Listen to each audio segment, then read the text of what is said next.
In a recent interview on MSNBC's Morning Joe, Senate Majority Leader Chuck Schumer expressed optimism about the prospects of a bipartisan bill aimed at imposing stricter immigration and asylum laws.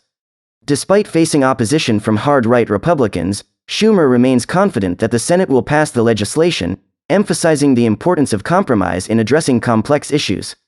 The $118 billion bill, released on Sunday after months of negotiations, addresses the surging crossings at the southern border and includes foreign aid to Israel, Ukraine, and Taiwan.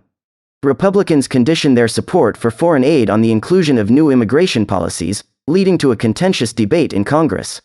While Schumer acknowledged the bill as a compromise, he attributed the opposition from hard-right Republicans to pressure from former President Trump and his allies. The Senate leader questioned whether senators would prioritize the national interest over political considerations, framing the decision as a crucial moment in history.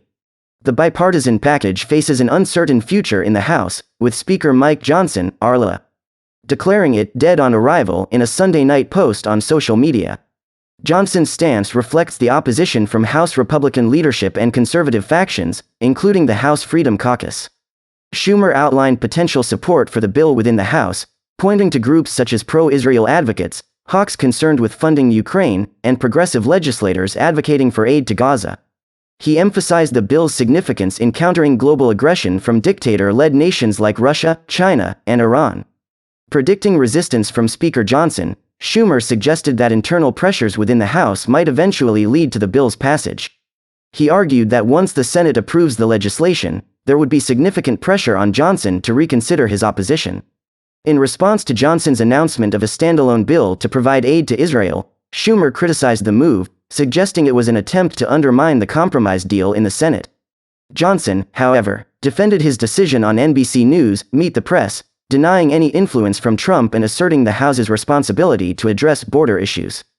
Former President Trump, a vocal critic of the Senate's immigration deal, took to Truth Social to urge Republicans to reject the bill.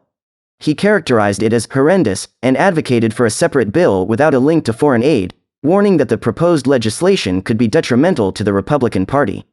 As the bipartisan immigration bill progresses through the Senate, the stage is set for a heated debate in the House, where political dynamics and conflicting priorities will play a pivotal role in determining its fate. The outcome remains uncertain, with the potential for internal pressures and external influences shaping the final decision.